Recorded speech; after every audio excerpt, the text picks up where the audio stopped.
Meus irmãos, graça e paz do Senhor Jesus. Estamos estudando o tema da vocação cristã e hoje continuaremos esse estudo vendo a respeito da liderança da igreja naquilo que eu estou chamando de ministérios bíblicos.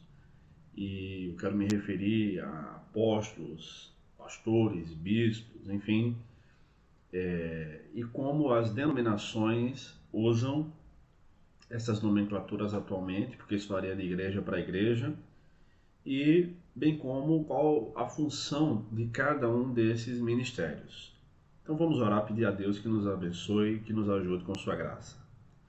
Pai amado, obrigado por mais esse dia, obrigado por mais esta oportunidade de pregar a tua palavra, de ensinar a respeito dela. Eu te peço por cada irmão que está assistindo ou ouvindo esse estudo e também pela minha própria vida, pela Igreja do Nazareno em Tibiri, pelas demais igrejas que pregam o Evangelho do Senhor nessa cidade, e que o Senhor tenha misericórdia de nós e nos ajude a explicar com clareza e profundidade a tua palavra, em nome de Jesus. Amém. Quero começar lendo uma passagem bíblica. Efésios 4, do 11 ao 13, diz assim: E ele designou uns como apóstolos, outros como profetas, outros como evangelistas e ainda outros como pastores e mestres, tendo em vista o aperfeiçoamento dos santos para a obra do ministério e para a edificação do corpo de Cristo, até que todos cheguemos à unidade da fé e do pleno conhecimento do Filho de Deus, ao estado de homem feito, à medida da estatura da plenitude de Cristo. Esse texto que segue, o parágrafo não começa nem termina aqui, fala a respeito da liderança da igreja e das funções da liderança da igreja, e 5 dons ministeriais, talvez 4, são mencionados aqui: apóstolos, profetas, evangelistas, pastores e mestres, ou como alguns preferem traduzir, pastores mestres, já que entre o apóstolo e o profeta há a palavra outro. Entre o profeta e o evangelista também aparece a palavra outro, indicando que é uma outra pessoa. Entre o evangelista e o pastor aparece a palavra outro, mas entre o pastor e o mestre não aparece a palavra outro, como você pode verificar na sua própria Bíblia, dando a ideia de que o pastor aqui é um pastor barra mestre. Aliás, uma das funções pastorais, sem dúvida, é a mais notória nas Escrituras, é a do ensino, seja por meio do aconselhamento, de aulas propriamente ditas, ministrações de estudos bíblicos, ou mesmo das pregações, que também é uma das formas bíblicas de ensinar a palavra de Deus. Nós não vamos necessariamente seguir esse roteiro de Efésios 4:11, mas vamos seguir basicamente ele tendo como pano de fundo, tá? Então eu quero falar sobre ministérios bíblicos, pastor, presbítero e outros. Bem, em primeiro lugar, a questão do apóstolo. Uma das principais questões do nosso tempo, e uma das perguntas que eu tenho ouvido sempre nos seminários onde eu dou aula, é se existem apóstolos verdadeiros hoje em dia. Há pelo menos 5 linhas de interpretação para isso, né?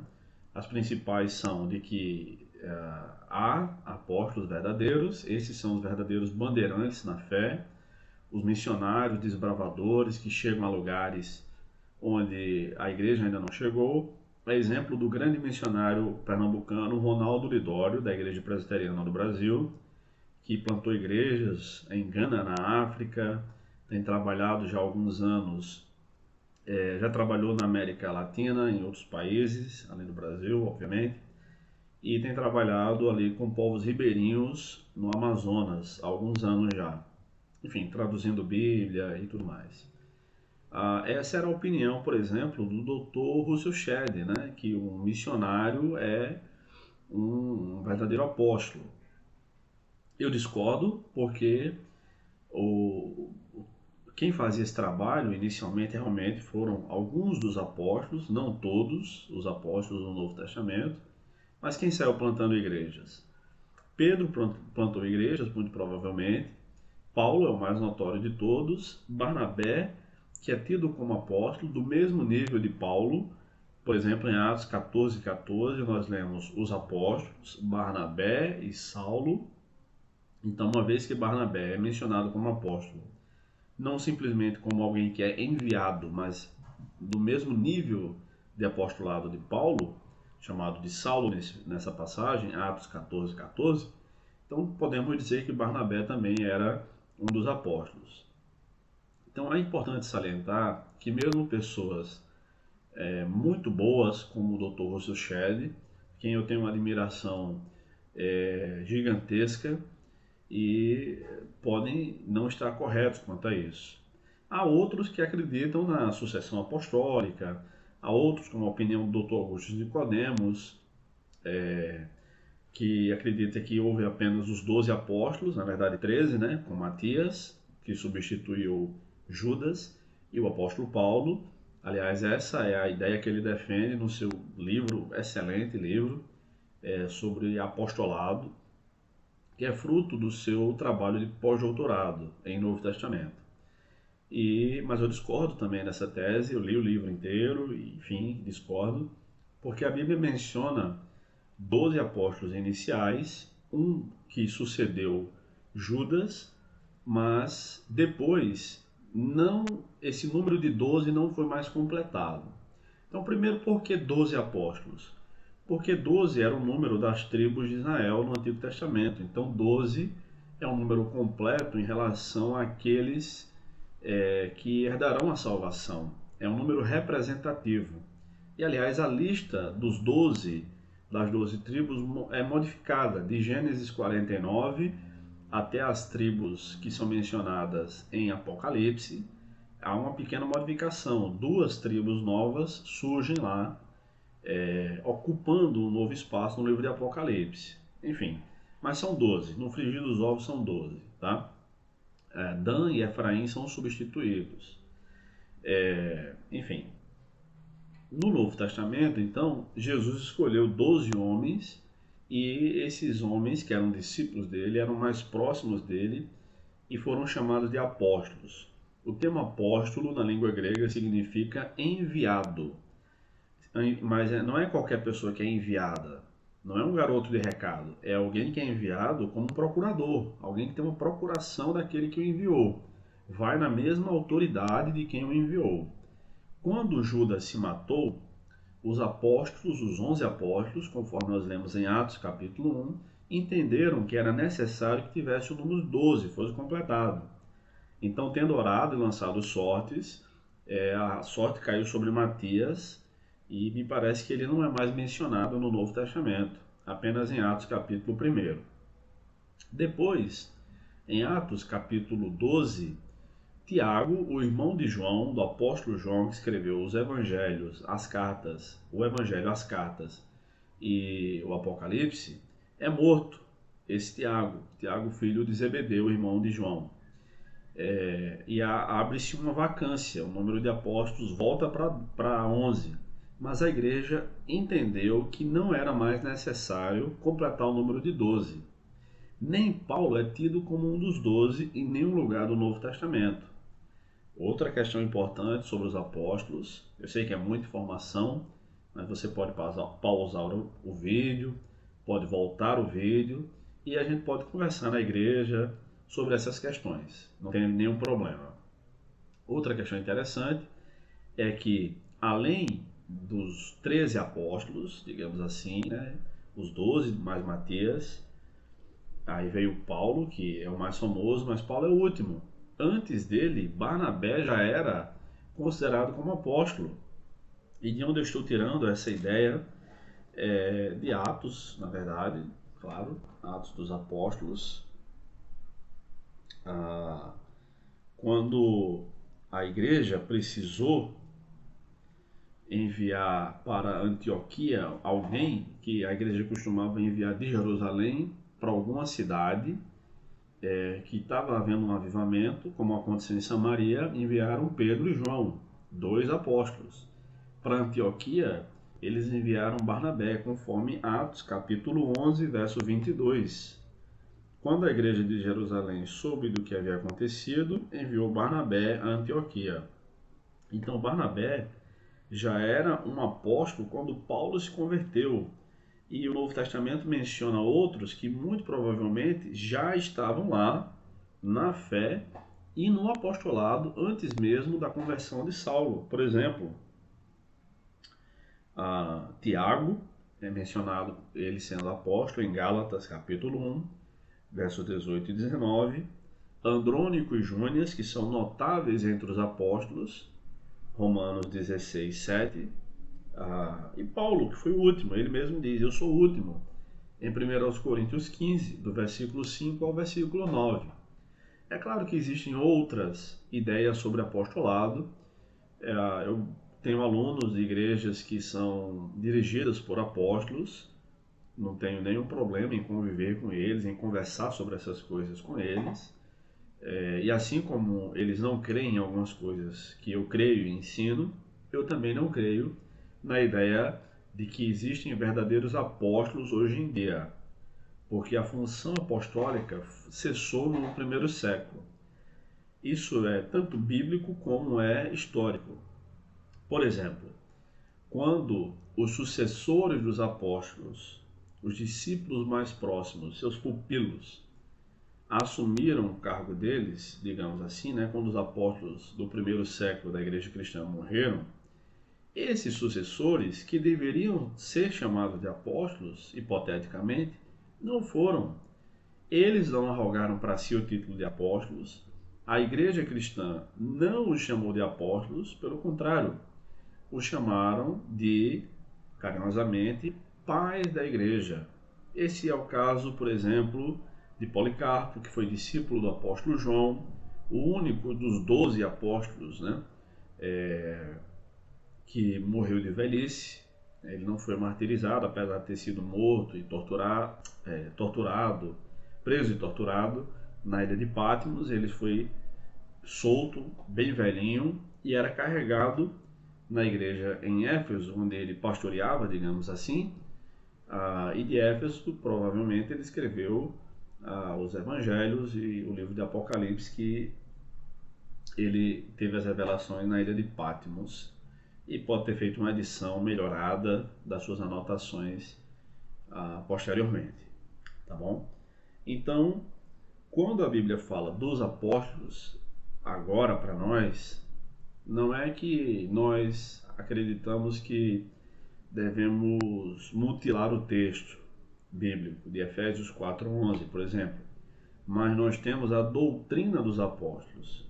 Essa sim foi sua principal função: estabelecer a doutrina da igreja cristã, a doutrina de Cristo, que também é chamada de doutrina dos apóstolos. E nesse caso, a ideia na língua grega é de origem ou posse. Então, a posse não a origem da doutrina não é neles, não é dos apóstolos, não começou com eles, mas a posse sim. Jesus entregou para os apóstolos a doutrina e eles a desenvolveram, como nós temos os livros do Novo Testamento, praticamente todos escritos por apóstolos, com exceção de Marcos e Lucas, que não eram apóstolos, mas estavam ligados a apóstolos. Lucas a Paulo, muito mais, Marcos estava ligado a Barnabé, a Pedro e a Paulo também. E Hebreus, a gente não sabe quem escreveu. Para complementar essa ideia do apostolado, é necessário dizer que há outras visões, outros irmãos, grandes teólogos, como John Hutner. John Hutner faleceu recentemente, tem um livro muito bom, eu tenho um livro dele aqui, deixa eu ver se está na mão, não, está distante. Ele escreve sobre os dons espirituais, chamado Sobre a Cessação dos Carismata. Carismata é dom espiritual, em grego, tá? Onde ele tem um apêndice que ele defende a ideia do apostolado contemporâneo. E é um texto muito bem escrito, difícil até de refutar. Mas não é a posição que eu adoto. Eu não acredito que existem verdadeiros apóstolos, nem que os missionários são chamados de apóstolos, que devam ser chamados.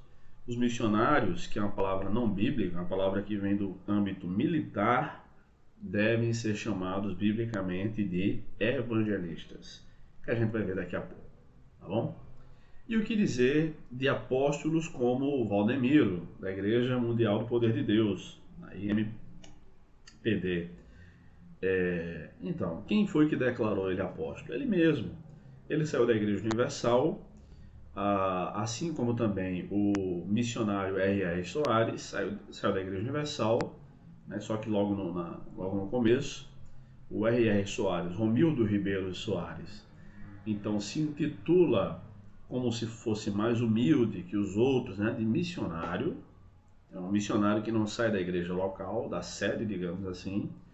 O seu cunhado, que teve mais sucesso, mais êxito, digamos assim, mais projeção, o Edir Macedo, se intitula como bispo. Quem o intitulou bispo, né?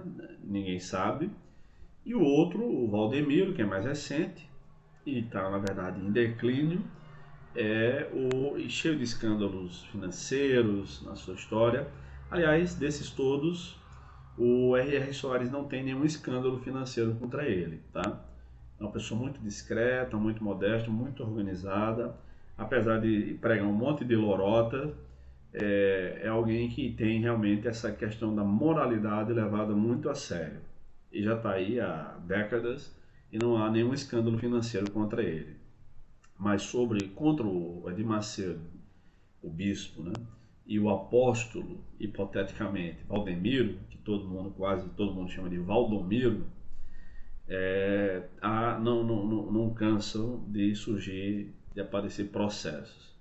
Então tem esse público, né, como Valdemiro, que nenhum cristão sério leva a sério o apostolado dele, mas há outras igrejas que levam a sério. E essas igrejas têm o meu respeito, embora eu não concorde, eu discordo dessa ideia de chamá-los de apóstolos. O que é que nós temos hoje dos apóstolos? A doutrina apostólica, a Bíblia Sagrada, né? Basicamente o que a gente chama hoje de Novo Testamento. Muito bem, então Deus escolheu apóstolos para o princípio da igreja, para estabelecerem os fundamentos da fé cristã. Em seguida, quero falar a respeito do pastor. Pastor não é a principal palavra que a Bíblia usa para o exercício pastoral, por incrível que pareça. Pastor, aliás, a Bíblia usa mais a palavra presbítero, que é a palavra ancião. Mas vamos ver um pouco sobre o pastor. Em Hebreus 13:20, lemos: O Deus de paz, que pelo sangue da aliança eterna trouxe dentre os mortos nosso Senhor Jesus, o grande pastor das ovelhas. Então, durante seu ministério terreno, Jesus já havia dito que ele é o bom pastor e nós somos suas ovelhas. Em João capítulo 10, João capítulo 15, enfim, é uma metáfora, né, onde Jesus compara ele como um cuidador e nós como animais frágeis que precisamos de cuidado para remover a nossa lã, para nos levar para pastorear, para beber água, para comer. Precisamos de cuidado, de proteção contra os lobos. E na verdade, muitos dizem, é um velho ditado, que existem 3 tipos de pessoas no mundo.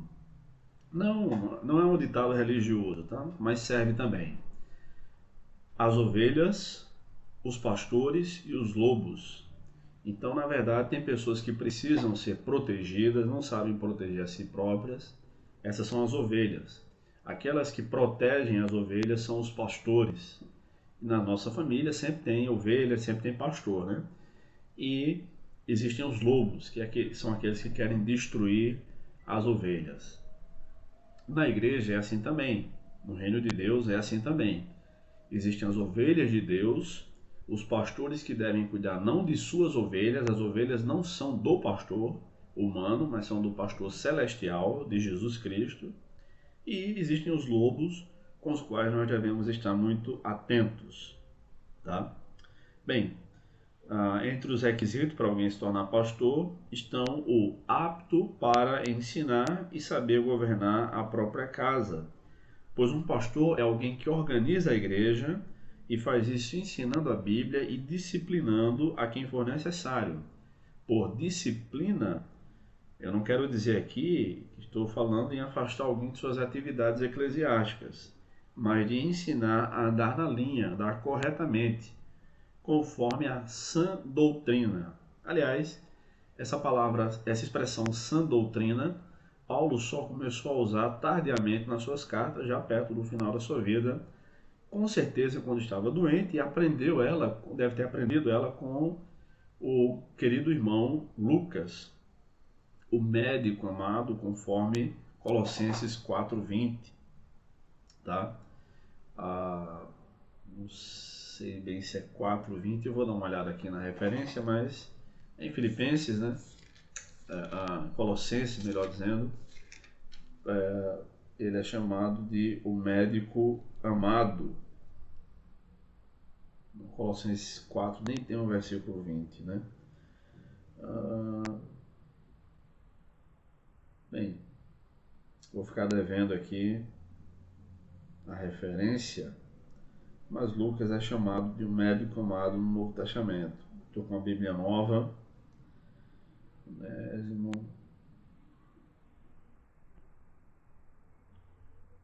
4:14. Lucas, o médico amado, e Demas vos cumprimentam. Colossenses 4:14. Lucas é chamado de um médico amado. Bem, e essa expressão sã é a expressão que diz que alguém está com saúde. Como é que você está? Eu estou são, estou com saúde, eu estou recuperado de uma doença, e a doutrina deve ser sã. Essa palavra sã tem muito a ver na língua original, na língua grega, com higiene. Então a doutrina sã é uma doutrina higiênica, é uma doutrina limpa. E é claro que a gente sabe que para ter uma boa saúde é preciso ter boa limpeza. Uma casa suja, as mãos sujas que a gente pode colocar nos olhos ou na boca, pode gerar doenças, né? Mas uma casa limpa, um corpo limpo, tende a nos dar uma boa saúde. Então, a doutrina cristã é uma doutrina sã, é uma doutrina que gera vida, gera saúde, gera higiene, e isso nós aprendemos, sobretudo, por meio da pregação da verdadeira palavra de Deus. Bem, uma questão importante sobre o pastorado é aquela que nós podemos ver aqui em 2 Timóteo, capítulo 2, versículo 2. O pastor deve ser apto para ensinar e capacitar outros, o corpo de Cristo, para que se desenvolva, conforme nós lemos inicialmente em Efésios 4, os versos 12 e 13.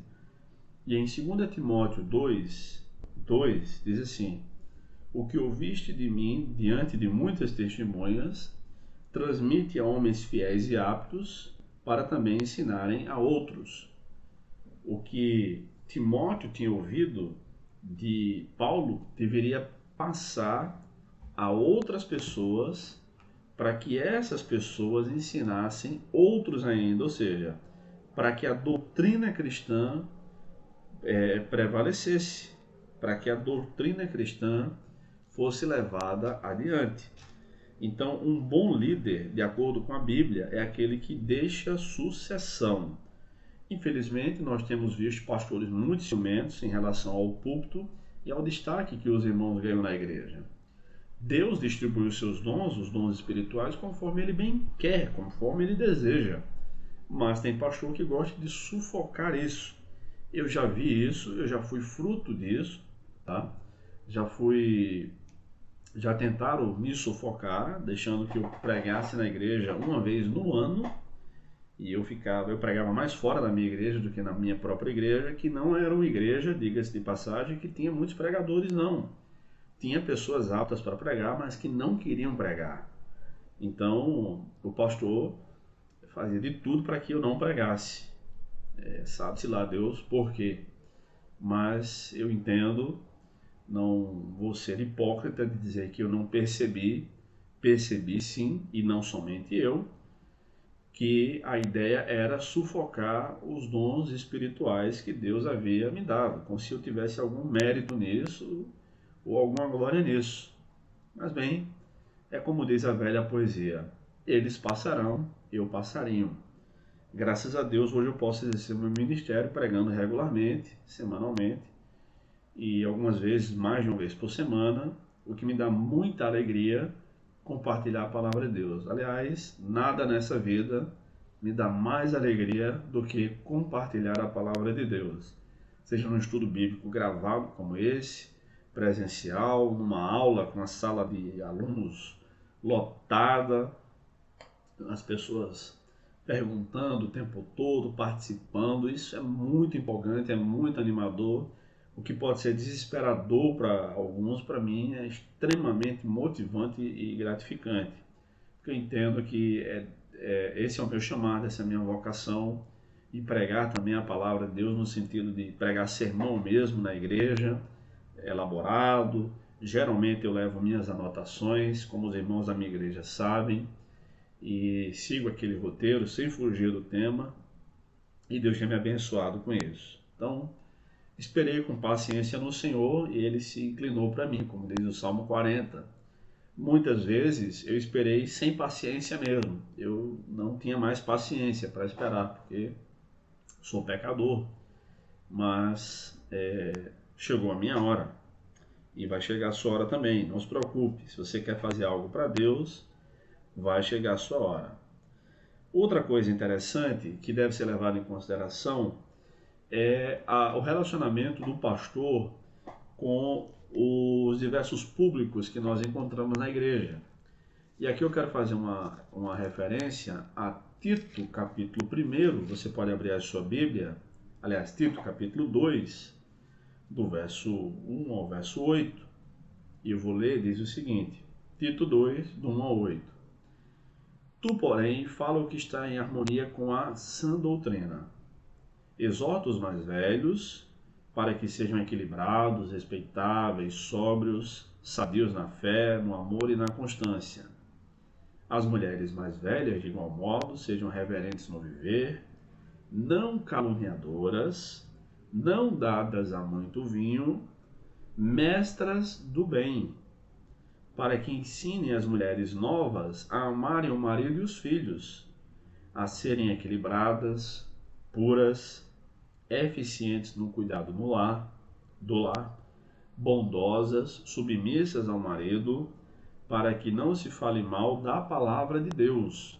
É isso que acontece quando a mulher é relaxada na casa, passa o dia todo na calçada conversando, falando da vida alheia, quando eu sei que não falta serviço dentro de casa, não falta coisa boa para ensinar para os filhos.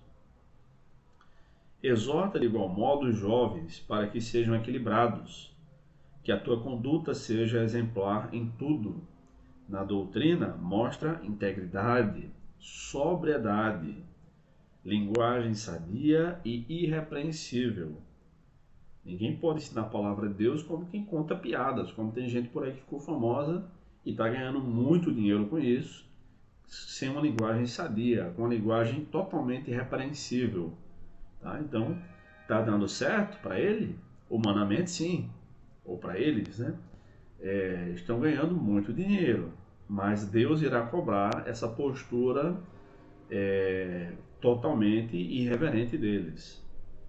Bem, linguagem sadia e irrepreensível para que todo adversário seja envergonhado, não tendo como nos criticar.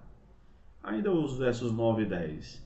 Exorta os servos para que sejam submissos a seus senhores em tudo, agradando-os sem reclamar, e que não furtem. Em vez disso, devem demonstrar perfeita lealdade, para que em tudo mostrem a beleza da doutrina de Deus, nosso Salvador. Então, neste parágrafo, Tito, capítulo 2, do verso 1 ao 10, nós vemos como Paulo orienta Tito, que era um bispo da região de Creta, conforme Tito 1,5, pode conferir aí, como ele deveria lidar com os diversos públicos dentro da igreja.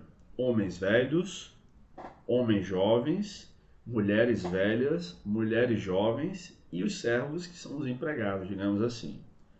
Então, veja só, Tito deveria lidar diretamente com os homens mais velhos, ensinando como eles deveriam proceder. E no texto aqui está detalhado. Você pode ler e reler As instruções estão aí na passagem bíblica. Tito deveria também lidar com as mulheres mais velhas, ensinando-as mais de perto, no discipulado. Então, da mesma forma que ele deveria fazer com os homens mais velhos. Aí vamos pular o público das mulheres jovens. Tito não deveria lidar diretamente com as mulheres jovens, tá? E aí Tito deve lidar com os homens mais jovens e depois com os servos, né, com os empregados de maneira geral. Então, se Tito, que era o bispo, pastor, deveria lidar com os homens velhos, as mulheres velhas, os jovens, os homens jovens e os servos, os empregados, quem deveria lidar com as mulheres mais jovens? As mulheres mais velhas. Elas é que deveriam e devem, isso aqui vale tudo para hoje, tá? Elas é que devem cuidar das mulheres mais jovens, ensinando-as a cuidar do marido, dos filhos, do cuidado do lar, enfim, se tiver que trabalhar fora também, ensinando como deve fazer esse jogo de cintura que não é nada fácil para as mulheres. A minha esposa trabalha fora, eu vejo a luta que é, a carga horária adequada, né? A carga horária do trabalho dela, a gente não tem o que reclamar, é uma carga horária normal aqui do nosso país, mas ter que tomar conta de aspectos da casa que eu não consigo tomar conta e que eu não sei, por exemplo. Eu que trabalho a maior parte do tempo em casa, por exemplo. Então estou gravando agora, estou em casa, mas estou trabalhando. Eu passo o tempo quase todo em casa trabalhando. Às vezes saio para dar aula também, mas, por exemplo, escrevo, preparo sermões, aconselho, recebo pessoas em casa e, enfim, a maior parte do tempo eu passo em casa. Eu trabalho em casa. Então faço muita coisa na minha casa. Limpo, jogo o lixo fora, lavo a louça, seco, guardo, faço algumas comidas, inclusive, mas tem coisa que estendo a roupa, seco a roupa, estendo a roupa, aliás, né? Guardo determinadas roupas, mas tem muita coisa que eu não sei fazer e que a minha mulher vai fazer e vice-versa, tá bom? Então, o que eu quero dizer é o seguinte: o pastor não deve lidar com todos os públicos da igreja diretamente. Não é que o pastor não pode conversar com uma jovem da igreja na frente de todo mundo. Pode sim, não tem nenhum problema nisso. Aliás, em muitos casos, quando o pastor passa muito tempo numa igreja, ele vê as crianças nascerem, crescerem, virarem adolescentes, jovens. Eles casam esses jovens e muitas vezes há um amor, como de amor de um tio, às vezes até de um pai, de filhos para com o pai, e para o pastor, com a esposa do pastor, enfim. Eu conheço, e vocês também devem conhecer, muitos casos assim, mas não é pai, biologicamente, nem criou, tá? Não é pai. É como se fosse um tio, digamos assim. Então há realmente certo amor, certo respeito. Isso é bom, isso é interessante. Mas os pastores não devem lidar diretamente no discipulado mais de perto com essas mulheres mais jovens. E, infelizmente, esse tipo de coisa tem sido negligenciada por muitos pastores. Geralmente, quando eu falo sobre isso, por exemplo, nos seminários onde eu dou aula, muitas vezes as turmas ficam escandalizadas, achando que eu estou errado. E eu mostro essa passagem que eu li para vocês, Tito 2, do verso 1 ao 10, de como deve ser esse relacionamento. Então, os pastores devem estar aptos a capacitar as mulheres mais velhas, ensinar como elas devem ensinar, para que elas sejam mestras do bem, como diz Paulo aqui no texto, para ensinar as outras mulheres. Tá? Enfim, nessa passagem não são mencionadas crianças, né? Mas as mães é que vão ensinar as crianças. É claro que o pai deve participar, não é isso que eu estou dizendo, que os pais devem ficar de fora. Mas a principal tarefa do pastor, essa não é a única, tá? O pastor precisa orar pela igreja, pregar, ensinar, visitar quando for necessário. E nesse caso, há pastores que não podem fazer esse trabalho porque fazem um trabalho extra ou não são pastores de tempo integral. O ideal é que a igreja como toda igreja do Novo Testamento, tenha pelo menos mais de um pastor. O ideal é que cada igreja tenha pelo menos mais de um pastor. E há igrejas que têm também grupos de visitação. Isso é muito interessante, tanto de mulheres como de homens, às vezes de casais. Os jovens fazem isso muito bem, geralmente, nas igrejas mais unidas. Eu participei de igrejas que eram assim, na minha juventude, e a gente visitava uns aos outros. Na verdade, a gente geralmente se reunia num lugar, mas quando tinha um problema ou outro, ia todo mundo na casa daquele que estava faltando aos cultos, dava uma palavra, puxava a orelha, chamava, conversava, e geralmente essas pessoas eram restabelecidas à comunhão. Mas de maneira geral, entre as atividades pastorais mencionadas na Bíblia, além de disciplinar membros pecadores, aconselhar, a principal tarefa pastoral é o ensino. Claro que tem que organizar, e na Igreja do Nazareno nós contamos com um sistema de governo eclesiástico que é representativo. Então o pastor é o presidente da junta, e ele ex officio, é sempre. Ele é o presidente também de todos os departamentos, que são o departamento de missões, MNI, o departamento de ensino bíblico e discipulado, né, agora chamado de DNI, né, enfim, agora está em fase de transição. Antigamente era o MED, Ministério, Escola Dominical e Discipulado Nazareno Internacional, MED com 2 Ds, agora é DNI, uma nova sigla. E a JNI, que são jovens, né, Juventude Nazarena Internacional. Cada líder desse departamento entra na junta. Existem também os ecônomos e os mordomos, que, para que você que não é da Igreja do Nazareno, não está acostumado com esses termos, entenda, são basicamente trabalhos diaconais. Então, os mordomos são aqueles que lidam com a questão litúrgica. Os mordomos são os diáconos, digamos assim, que cuidam da questão litúrgica. Preparar a ceia, sugerir temas para o pastor pregar. Na verdade, toda a junta tem essa autoridade. Tem o tesoureiro, tem o secretário, que são cargos de indicação e não de votação. E os ecônomos são aqueles diáconos, digamos assim, que cuidam da parte estrutural, tá? Da parte material da igreja. Microfone que quebrou, precisa consertar, parede, terreno, construção, essas coisas são com os ecônomos, tá? Enfim, em outras igrejas existem presbíteros e diáconos. Na Igreja do Nazareno é assim, um governo representativo, eleições uma vez por ano para esses cargos, e eleições pastorais a cada 2 anos ou 4 anos, ou pode haver indicação. Enfim, os propósitos do nosso estudo aqui fogem, não é o nosso propósito aqui explicar como funciona a Igreja do Nazareno, tá bom? É só para que vocês tenham noção. Seja como for, Deus estabeleceu apóstolos e eles fundaram o cristianismo, por assim dizer, de maneira bem prática, tá? É claro que foi Cristo quem fundou o cristianismo. Eles deram seguimento, escreveram o Novo Testamento, e nós temos a doutrina dos apóstolos, que não se originou neles, mas eles receberam, foi possuída por eles para dar seguimento à igreja cristã.